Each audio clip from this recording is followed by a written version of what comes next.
हम हैं देश के एकमात्र ग्रामीण नारीवादी न्यूज चैनल।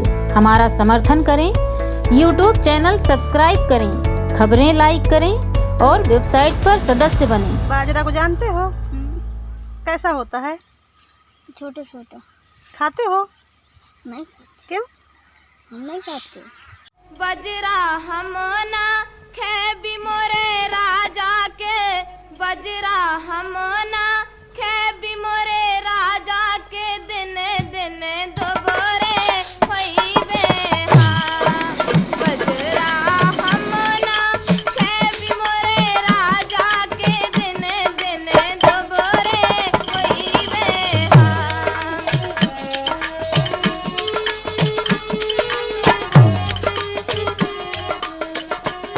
मैं एक किसान के घर की बेटी हूँ। मेरे पापा मेरे मामा खेती किसानी करते थे और हम लोग अपने खेत में, मैं खुद में ज्वार उगाते थे, बाजरा उगाते थे, सांवा, कोदई और काकुन, और बहुत इनको खाया है।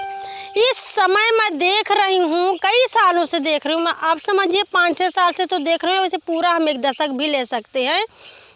ये जो फसलें हैं ये पूरी तरह से विलुप्त होती जा रही हैं। ये कहाँ है? ये बजरा है। दिखाइए थोड़ी है पास में। दाना नहीं है इसमें, अच्छा। अभी दाना नहीं पड़ा है। हाँ। फूल भर चढ़ा हुआ है। हाँ। 10 रोज के बाद में तुमको दाना मिलेगा इसमें। अच्छा अच्छा। हाँ। और वो कहाँ है? दिखाइए उसको। ये भुट्टे है, ये ज्वार ही। अच्छा। हाँ, ये ज्वार ही। तो एक भुट्टा में कितना अनाज निकल है?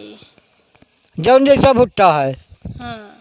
50 ग्राम, 25 ग्राम, 100 ग्राम। बड़े जल्दी से आप ज्वार के काटे चले जा, मापूस खाओ, तुमको 24 घंटा भूख लगेगी इसमें।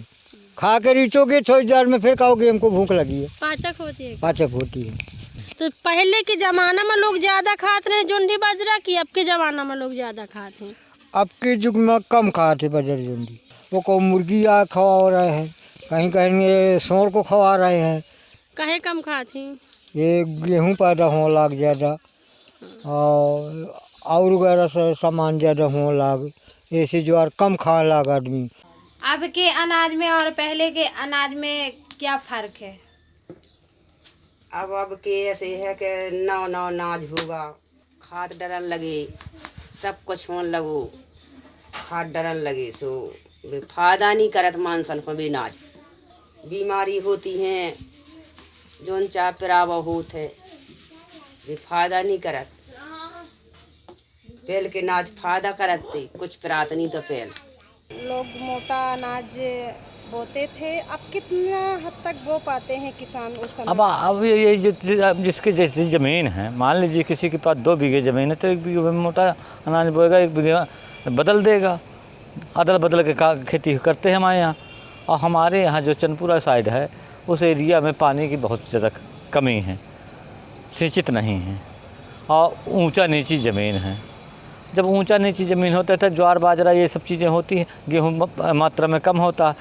ज्वार बाजरा हुई, उसको बेच बाच के आदमी अपना गेहूँ लेता है।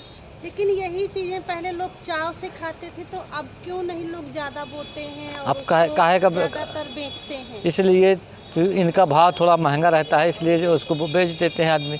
और ये सब चावल गेहूँ का रेट रहता है कम, तो इसलिए आदमी ज़्यादा मिल जाता है मात्रा में, इसको खरीद लेते हैं।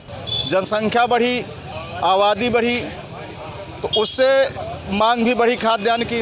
इस चीज़ को मैं समझने के लिए ज़मीनी स्तर पर उतरी कि जिस तरह से बाकी जगहों पर मार्केटिंग के माल इसका बढ़ गया है।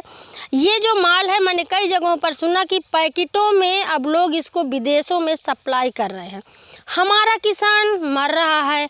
हमारे जो एक किसान है जो इसकी पैदावारी कर रहे हैं, जो दूसरों को बेच रहे हैं, अगर आज के बच्चे ये मोटा अनाज खाएं तो शायद जिस तरह की बीमारियां पैदा हो रही हैं, शायद उन बीमारियों से बचा जा सकता, क्योंकि जो पौष्टिक अनाज था, जो मोटा अनाज था, लोग उसको नहीं खाते हैं।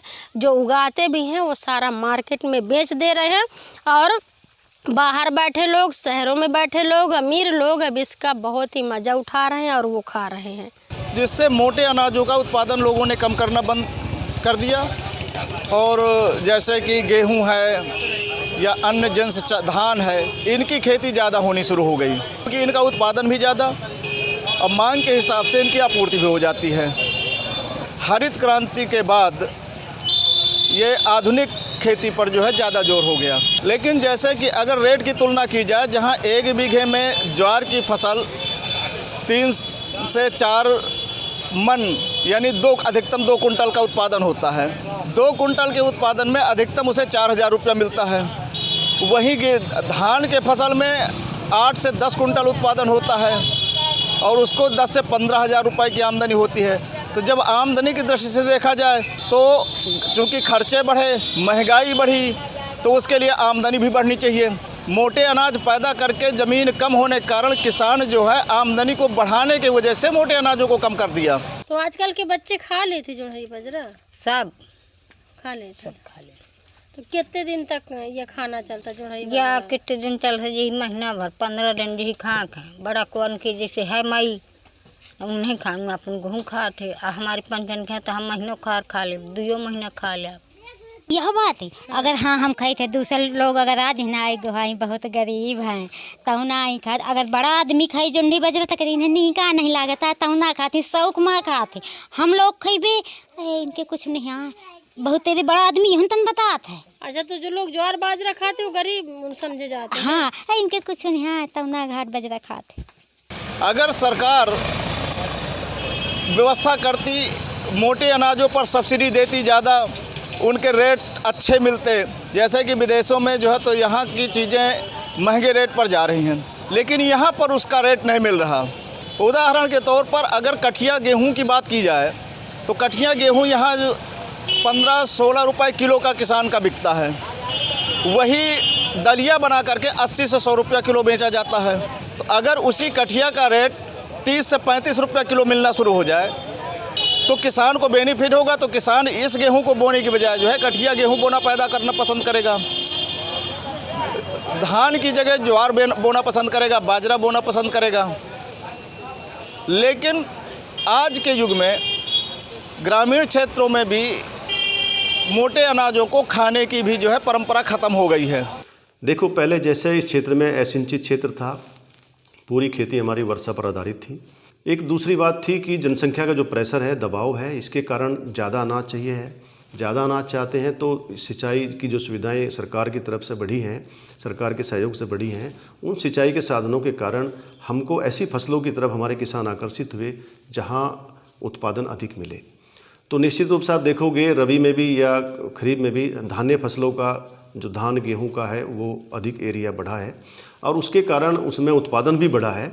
लेकिन किसानों को का जो कम उत्पादकता के कारण ये जो हमारे मोटे अनाज थे इनकी तरफ से रुझान कम हुआ है।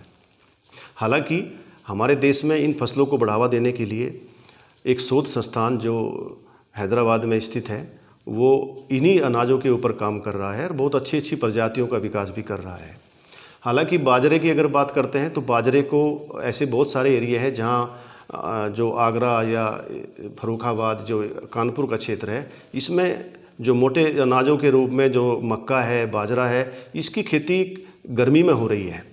जैसे आलू की खुदाई होती है तो आलू की खुदाई करने के बाद इनकी खेती को बढ़ावा मिल रहा है। मध्य प्रदेश में बाजरा समर बाजरा में या खरीफ बाजरा में भी हो रहा है, जो हमारे बुंदेलखंड में नहीं है। तो ऐसी प्रजातियां हैं जो कम अवधि में अधिक उत्पादन दे सकती हैं और निश्चित रूप से आजकल ऐसी प्रजातियों का भी विकास हो रहा है जिनकी प्रोटीन अधिक बनी है, जिसमें अधिक पोषक तत्वों की अधिकता हुई है। तो ऐसी प्रजातियां भी अभी विकसित हुई हैं। लेकिन इन फसलों में भी अब कार्य हो रहे हैं और ये फसलें फिर हम देखेंगे कि इन फसलों में भी उत्पादन और जो हमारा लाभ है वो अधिक मिलेगा।